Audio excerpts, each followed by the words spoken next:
Good morning, student. Today we are going to attend the economic class. Today we are going to do the chapter number 1 of part B. That is part B means that is of Indian economy. The name of chapter is Indian economy on the eve of independence. Topic covered from this chapter till now, that is colonial exploitation of Indian economy under the British rule. Next topic we have done, that is features of Indian economy on the eve of independence, and next topic we have done, that is agriculture sector, industrial sector, foreign trade, occupation structure on the eve of independence. These all topic we have done in the last videos. So today we are going to do topic covered in this video, that is democratic profile and infrastructure on the eve of independence. So student, we are going to start our first topic of this video, that is demographic profile during the British rule. In this topic we are going to do the 4 points. That is, first point is that is British birth rate and death rate. Birth rate और death rate at the time of independence, ये दोनों ही क्या थी, बहुत ज़्यादा थी. मतलब हमारी कंट्री में बर्थ रेट भी ज़्यादा थी और डेथ रेट भी ज़्यादा थी. कितनी थी? 48 एंड 40 पर 1000. हाई बर्थ रेट और डेथ रेट ये सुजेस्ट करता था कि हमारी कंट्री में कितनी ज़्यादा पॉवर्टी थी. और infant, second point is infant morality rate. Infant morality rate भी हमारी कंट्री में क्या था, बहुत ज़्यादा था. Eight the time of independence कितना था? 218 पर 1000, और अब कितना है? सिर्फ 32 पर 1000. ये शो करता था कि eight the time of independence हमारी कंट्री में कितना पुअर हेल्थ केयर सिस्टम था, और जो कि रिवील किसको करता था? पॉवर्टी को. Next point is that is life expectancy. जो मतलब कि eight the time of independence लोगों की जो लाइफ थी वो कितनी थी? सिर्फ 32 ईयर्स, जबकि अब कितनी है? 69.4. ये भी क्या शो करता है कि हमारी कंट्री में जो उस टाइम पे कितना पुअर हेल्थ केयर फैसिलिटी थी.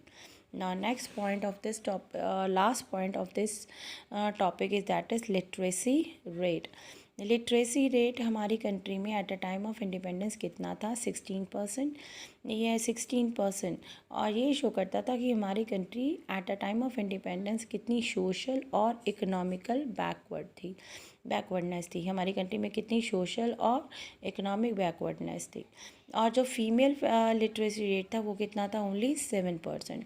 16% तो ओवरऑल था, जिसमें से सिर्फ 7% कितने था?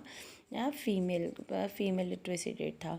तो ये इंडिकेट करता है कि हमारी कंट्री में कितना ज़्यादा जेंडर बायस था, मतलब लड़का और लड़की दोनों में कितना था, कितना भेदभाव था. टोटल कितना था? सिर्फ 16% लिटरेसी रेट था, जिसमें से 7% किसका था? फीमेल्स का. The last topic of this video, that is infrastructure on the eve of independence. Infrastructure on the eve of independence. Infrastructure, first of all we are going to know the meaning of infrastructure. Infrastructure का मतलब क्या होता है कि economic change. वो एक infrastructure का मतलब क्या होता है? वो एलिमेंट्स जिसमें हम लोग क्या कह लेते हैं? इकोनॉमिक और सोशल चेंज. इकोनॉमिक चेंज में हम लोग क्या लेंगे? जैसे transport, communication, banking, power and energy. और सोशल चेंजेस में हम लोग क्या लेंगे? Growth of education, health and housing facility. ये दोनों इकोनॉमिक और सोशल चेंजेस हर एक कंट्री की फाउंडेशन है. किस में? For the growth and development of a country. So infrastructure refers to the elements में क्या लेते हैं हम लोग? इकोनॉमिक चेंजेस और सोशल चेंजेस, जो हर एक कंट्री का क्या है? फाउंडेशन है for the growth and development of a country. At the time of independence हमारी कंट्री में कैसा इंफ्रास्ट्रक्चर था? हमारी कंट्री में जितना भी इंफ्रास्ट्रक्चर था वो सारा का सारा ब्रिटिश लोगों ने अपने बेनिफिट के लिए ही डेवलप किया हुआ था. For example, first point is that is Railways. India में जो रेलवेज़ डेवलप थी वो सिर्फ ट्रांसपोर्ट करने के लिए, सिर्फ फिनिश गुड जो कि ब्रिटेन से बन के आता था इंडिया में, ताकि वो ताकि वो अपनी मार्केट का साइज़ को क्या कर सके? बढ़ा सके ऑल ओवर द इंडिया। मतलब रेलवेज़ जो भी थे, जो ब्रिटिश लोगों ने डेवलप करी थी, वो सिर्फ अपने लिए करी थी ताकि वो अपनी मार्केट को सेपरेट कर सके। जो पोर्ट्स थे वो डेवलप थे ताकि वो एक्सपोर्ट कर सके रॉ मटेरियल के कहाँ पे, ब्रिटेन, और वहाँ से बना बनाया प्रोडक्ट कहाँ लेके आ सके इंडिया में। फिनिश गुड बना बनाया गुड कहाँ लेके आ सके इंडिया में। मतलब एक्सपोर्ट का क्या करना, रॉ मटेरियल कहाँ पे, ब्रिटेन में, और बना बनाया गुड कहाँ लेके आना, इंडिया में।